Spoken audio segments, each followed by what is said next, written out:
We remain steadfast in our commitment in delivering local news that matters, stories that inspire, enriching the lives of Filipinos in the Philippines and across the globe. This is your GMA Regional TV. Buong puso para sa Pilipino. Ito ang Mornings with GMA Regional TV.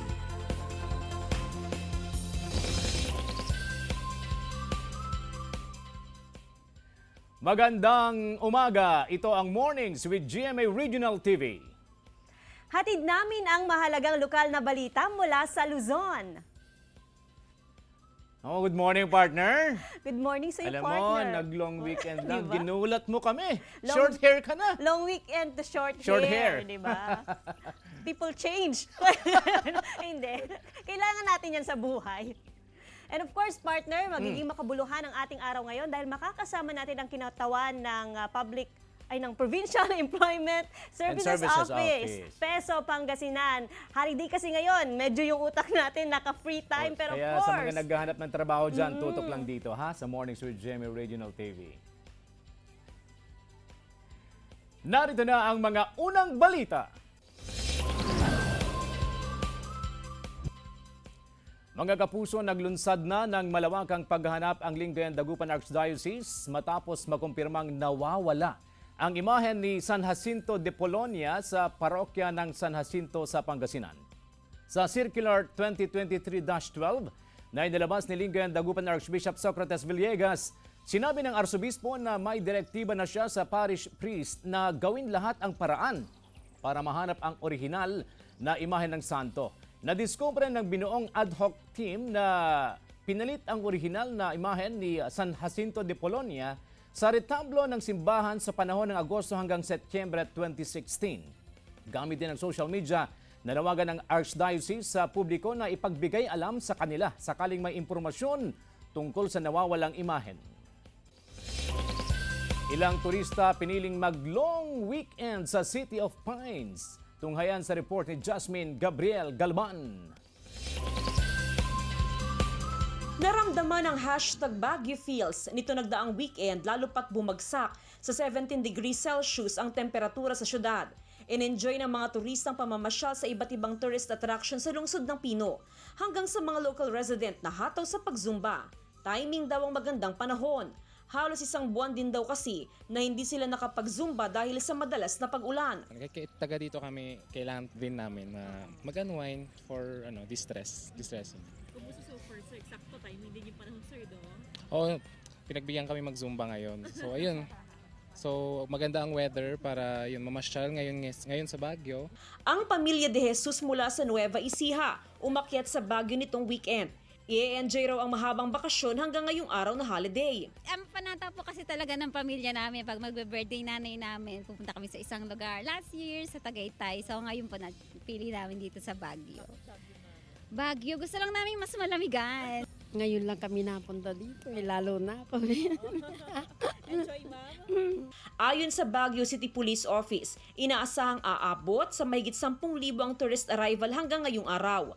Mahigpit ang seguridad sa mga pasyalan gaya sa Burnham Park, dagsa rin ng mga turista sa mga pasalubong center at maging sa Baguio City Public Market kahit pa nga may kataasan ng presyo ng gulay at maging ng strawberry na nasa 600 hanggang 800 pesos kada kilo. Medyo kataasan ngayon kasi nung bumagyo talaga. Kaya naman, gustong-gusto nila kahit mahal.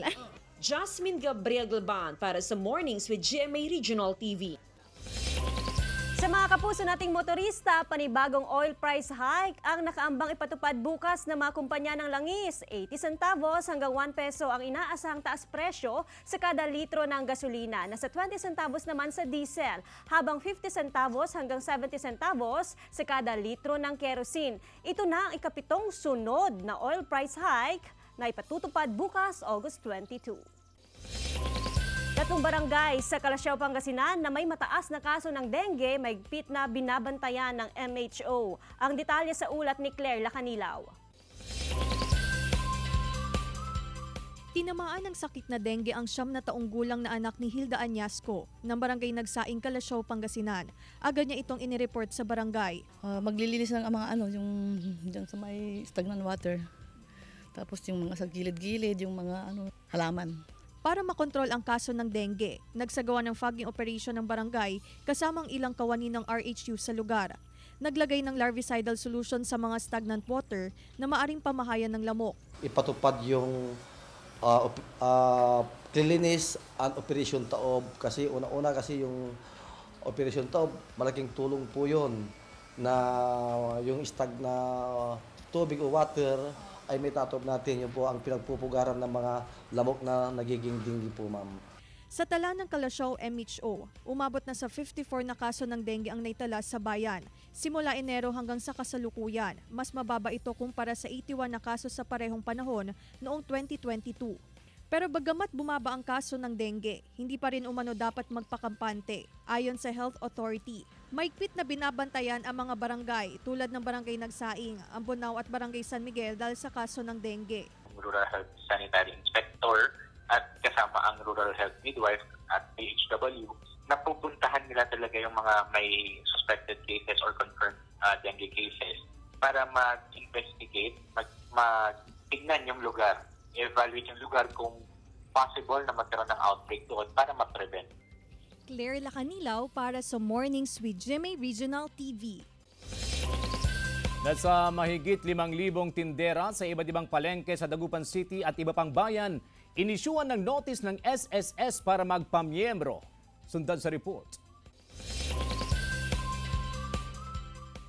Sinimulan ng sulatan ng Social Security System ang mahigit 5,000 tindera sa mga bayan ng Mangaldan, Calasiao at Dagupan City. Nakapaloob sa sulat na dapat magpamiyembro ang lahat ng mga tindera sa SSS alinsunod sa RA 11199 o SSS Law. Yes, actually ang SSS is universal coverage tayo. So lahat ay dapat covered na dapat coverable. So hindi natin ililimit sa malalaking company. Bagkus pupunta tayo dun sa pinakamababa.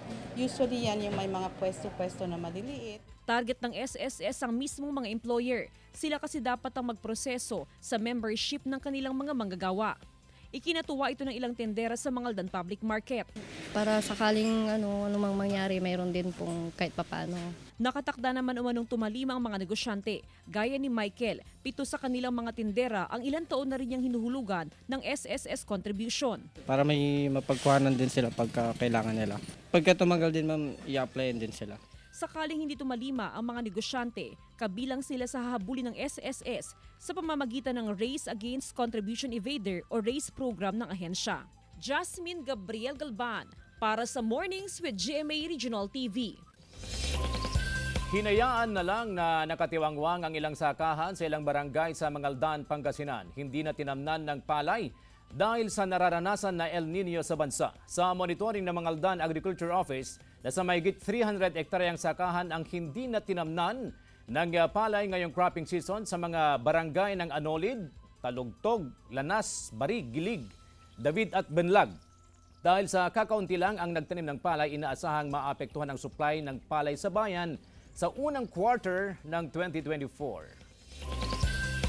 Sugatan ang 39 anyos na babae matapos pagbabarilin habang nasa loob ng kanyang nakaparadang sasakyan sa Lawag City. Kinilalang biktima na si Rosfreda Domingo, residente ng Barangay 27, Lawag City. Sa investigasyon, kapaparada lang ng biktima sa kanyang sasakyan ng pinagbabaril nang hindi pa nakikilalang mga sospek na sakay ng motorsiklo. Nagtamo ng mga sugat sa katawan ng biktima na agad dinala sa paggamutan. Patuloy ang investigasyon ng PNP sa insidente upang matukoy ang motibo sa krimen. Inaalam din ang pagkakilanlan ng gunman. 4 na silid-aralan ng Salisay Elementary School sa Dagupan City ang naisyuhan ng demolition order ilang araw bago ang pagsisimula ng klase sa August 29. Hindi na ligtas para sa mga mag-aaral at guro ang lumang gusali. Nakitaan na rin ng crack ang mga pader. Bukod sa kalumaan ng mga silid-aralan, ilang beses na rin nakahuli ng ahas sa lugar. Minsan habang nagsasagawa ng Brigada Eskwela, binulabog ng ahas ang mga naglilinis na guro. Samantala, ipatutupad sa pagsisimula ng pasukan ang shifting of classes dahil sa kakulangan ng silid-aralan. Ininspeksyon ng ilang kawani ng BFP ang mga silid-aralan sa Calasiao Central School sa bayan ng Calasiao, Pangasinan. Sinuri ang mga fire extinguisher, chinek ang mga fire exit at electrical system ng bawat silid-aralan. Ayon sa Calasiao BFP, mahigpit nilang tinututukan ang mga paaralan na hindi nagkukumply sa Fire Safety Code. Mahigpit din ang kanilang pag-i-issue ng Fire Inspection Certificate upang matiyak na sumusunod sa panuntunan ng bawat paaralan sa bayan. DepEd 1, isa sa mga napiling gumawa ng learning materials para sa pagpapatupad ng matatag curriculum. Naritong report. Isang Department of Education Region 1 sa mga napili ng DepEd Central Office na gagawa ng learning materials para sa matatag curriculum. Ang bagong curriculum ng DepEd. Meron tayong mga piling guro at piling school administrators na tinitrain ngayon para mag-develop nitong mga learning materials na ito. Sa school year 2024-2025 pa ipatutupad ang matatag curriculum pero magkakaroon ng pilot testing sa ilang piling paaralan sa bansa ngayong nalalapit na pasukan. Nakahanda naman daw dito ang DepEd Region 1. Sa matatag curriculum, babawasan ang asignatura ng grade 1. Mula sa 7, gagawin itong 5 na lamang. Aalisin na rin ang mother tongue subject. Bagay na pabor naman sa ilang magulang at guro. Hindi po ako taga rito kasi taga Baguio po ako. Kaya simple minsan na mahirapan po ako tuturo ng mga panggalatot. May good and bad effect naman po kasi yan. Yung good, kasi yung mga iba, okay naman sa kanila ang mother tongue. Pero sa iba po, katulad sa amin, Central School, maraming mga from other places o po from may galing sa Baguio na nag-transfer dito sa Dagupan, medyo nahihirapan din po silang mag-ano. Chris Zuniga para sa Mornings with GMA Regional TV.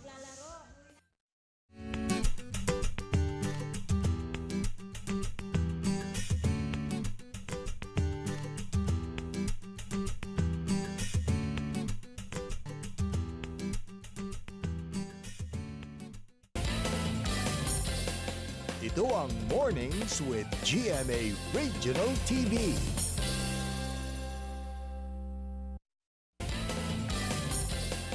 Ito ang Mornings with GMA Regional TV.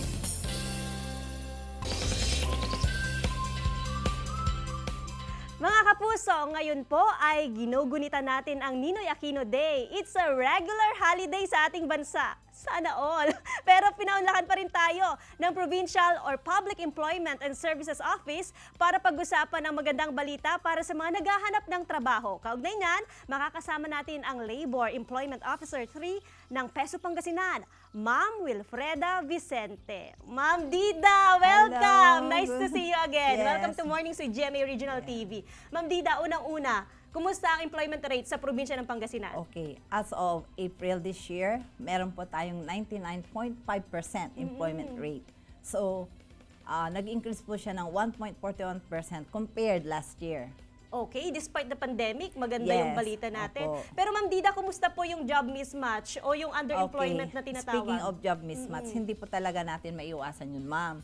Kasi may mga estudyante kasi na kumukuha ng mga courses na hindi in demand, hindi akma o tugma doon sa need ng bansa. So kadalasan, sabay-sabay pa silang kumukuha ng courses, pare-pareho. So sobrang dami, tapos compared sa job, ay hindi kakayanin. So nagre-result yun ng overcrowded sa isang job vacancy. Ganun. Okay, so importante rin pala Ma'am Dida na kapag kukuha ka ng course, alamin mo kung in-demand talaga. Yes, kaya nga meron kaming program, one of our core services. Ito yung CEC, yung Career and Employment Coaching sa mga estudyante, graduating students, lalo na din sa mga K-12.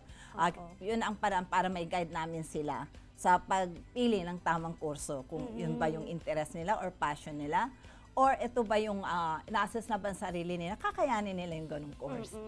Ma'am Dida, ang Peso napaka-busy. Even Yes. holiday, may mga jobs fair pa rin tayo. Pero this month or for the next months or even for the whole year, meron na ba tayong nakalatag na job employment or jobs fair sa ating mga kapuso? Actually, meron kaming upcoming job fair. Ito yung gaganapin sa aming office sa Albert Street East, Capitol Complex, Lingayen.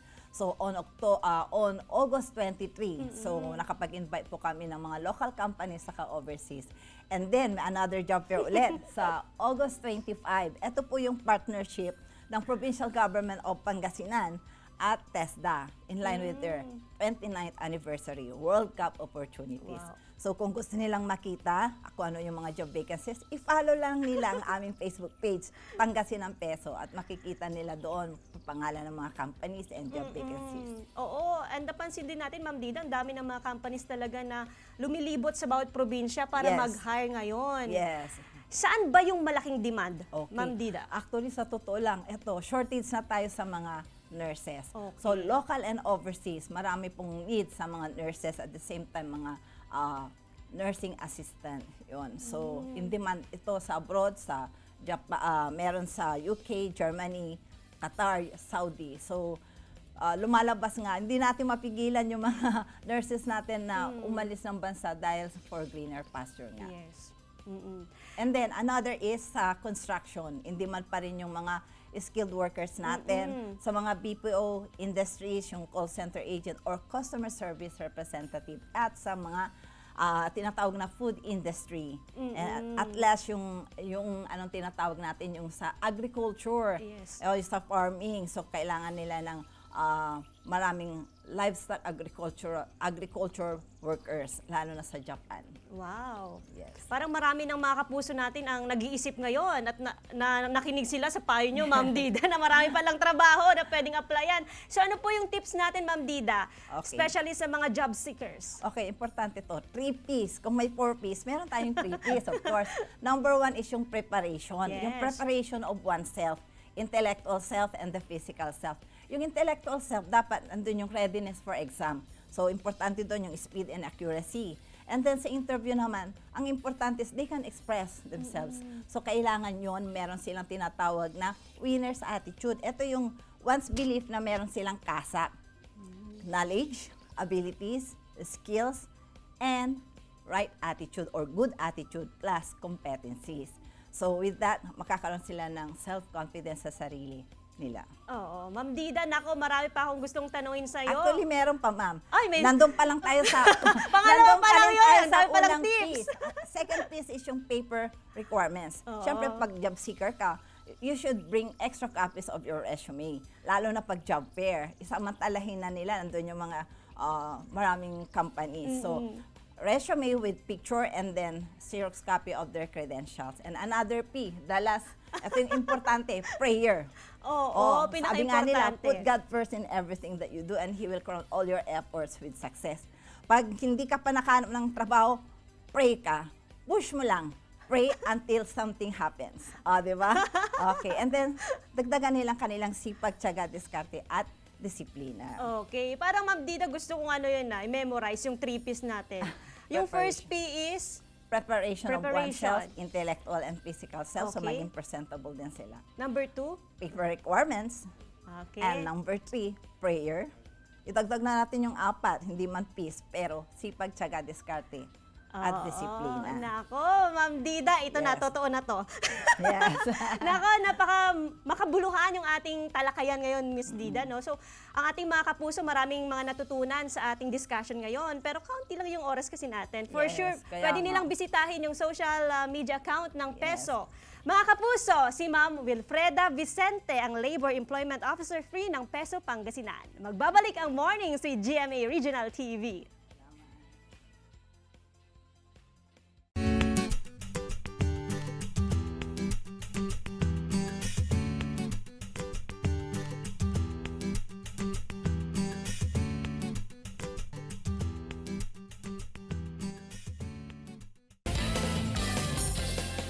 Ito ang Mornings with GMA Regional TV.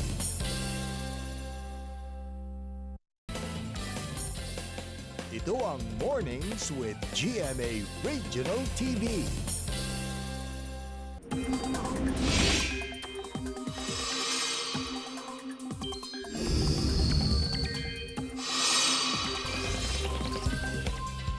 Mga kapuso, nananatiling mataas ang tsansa ng ulan sa halos buong bansa sa bandang hapon at gabi.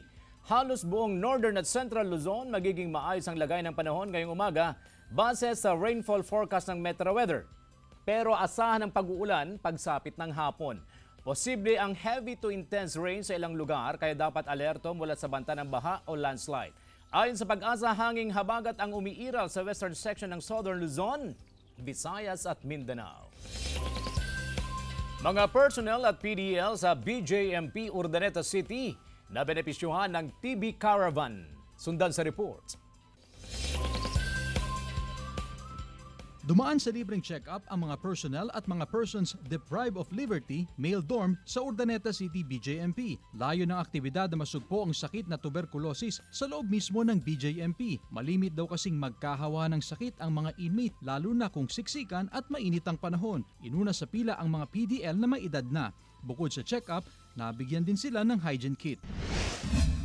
Pinatunayan ng 69 anyos na lola mula sa Lawag City na wala sa edad ang pagkamit ng hangaring makapagtapos ng pag-aaral. Kamakailan lang nakapagtapos sa junior high school sa Lawag City si Lola Estrella Santos, isang magsasaka sa pamamagitan ng Alternative Learning System ng DepEd. Ayon kay Lola Estrella, elementarya lang ang kanyang natapos dahil sa kahirapan ng buhay. 12 silang magkakapatid at piniling huminto sa pag-aaral para sa kanyang mga kapatid.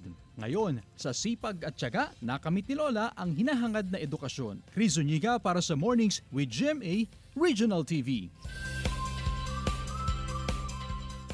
Russia at China sabay na nagbabantay o nag-iikot sa bahagi ng Pacific Ocean. At balak na wastewater release ng Fukushima Nuclear Power Plant sa karagatan ng Tokyo, Japan, umani ng protesta. Tunghayan sa Globalita. Sa video ng Russian Defense Ministry, kinumpirma ang ginagawa nilang joint patrolling sa bahagi ng Pacific Ocean kasabay ng naval exercises sa East China Sea. Ayon pa sa Russian government, aabot na sa 6,400 nautical miles ang nalakbay ng detachment ship ng Russian Navy at Chinese People's Liberation Army Navy mula nang simulan ang joint patrolling. Mula sa karagatan, ibinahagi ng Russian Defense Ministry ang mensahe sa pamamagitan ng Telegram messaging app. Sa Tokyo, Japan, sumugod sa labas ng tanggapan ng Japanese Prime Minister ang mga nagpoprotesta laban sa desisyon ng gobyerno na i-release ang Fukushima water waste. Bit-bit ang mga placard, ipinabot nila sa Members Office Building of the House of Councilors ang kanilang mariing pagtutol sa anilay pagtatapon ng radioactive water sa karagatan. Pangamba nilang magdulot ito ng peligro sa mga isda at yamang dagat na kanila ring kinakain. Ipinaabot din ng grupo ang kanilang petisyon sa mga mambabatas ng Tokyo at Tokyo Electric Power Company. Chris Zuniga para sa Mornings with GMA Regional TV. Ipinasilip ang ilang kulitan moments sa pictorial ng The Missing Husband. Kaabang-abang bagong handog ng GMA sa mga kapuso ngayong buwan ng Agosto. Sa darating na August 28, magsisimula ng action suspense drama series. Bago ang premiere ng programa, nagsama-samang cast sa pictorial na naganap mismo sa GMA. Sa isang online exclusive video, nagsilbing host si Joros Gamboa kung saan mapapanood na kinulit niya ang kanyang co-stars habang naghahandang mga ito para sa kanilang pictorial. Daang-daang payong pinailawan at ginawang props para sa Parade of Lights sa Lucban, Quezon. Tunghayan sa report. Kakaibang pagdaraos ng Town Fiesta sa Lucban, Quezon. Wala pa man ang Burr months pero Christmas feels na raw dahil sa pagparada ng mga residente, bit-bit ang mga payong na hitik sa dekorasyon. Mas kumikinang pa ito sa dilim dahil may iba't ibang kulay ng ilaw. Higit 200 piraso ng payong ang itinampok para sa kanilang Parade of Lights. So we thought of the umbrella dahil nga maulan, kaya kahit na paparada kami, meron pa rin kaming protection dun sa ulan. Kaya yun na lang yung dinecor ng mga participants natin. May pahiyas-inspired umbrella, may ibang hitik pa sa bulaklak at banderitas. Mas lumabas pa ang pagkamalikhain na talento ng mga taga-Lucban sa Umbrella Dance Showdown ng 7 grupo. Ang pangunahing props nilang payong, tinernuhan pa ng costume na nagpalutang panglalo sa kanilang performance. Pagpapayabong ng husay at talento ng mga Lucbanin. Kaya nagsayaw sila, merong showdown, no? At syempre finiture yung mga lighted na mga umbrellas. Hanggang sa weekend pa, ma-enjoy ng mga turista ang masayang pagdiriwang ng Town Fiesta. Bahagi rin daw ng selebrasyon ng programa para bigyang pagpupugay si Manuel Quezon na kinikilala na ama ng wikang pambansa. Paul Hernandez para sa Mornings with GMA Regional TV. Mga kapuso, gagawin naming mas inspiring ang inyong morning dahil oras na para sa ating hashtag Morning Feels.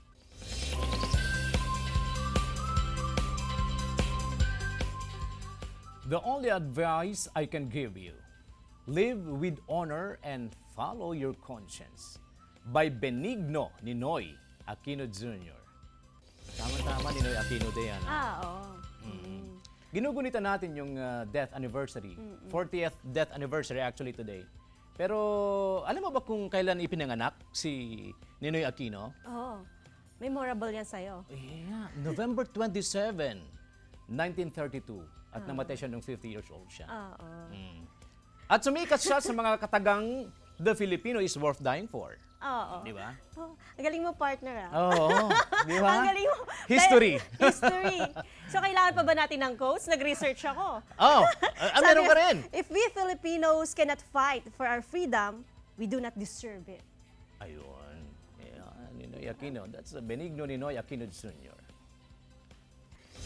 Maraming salamat mga kapuso sa pagtutok sa Mornings with GMA Regional TV. Samahan niyo kami mula Lunes hanggang Biyernes. Ako po si Joanne Punsoy. Maaaring mapanood ang ating episode sa www.gmaregionaltv.com at mag-subscribe sa official YouTube channel ng GMA Regional TV. Ako po, si CJ Torida, buong puwersa para sa mas malaking misyon at mas malawak na paglilingkod sa bayan.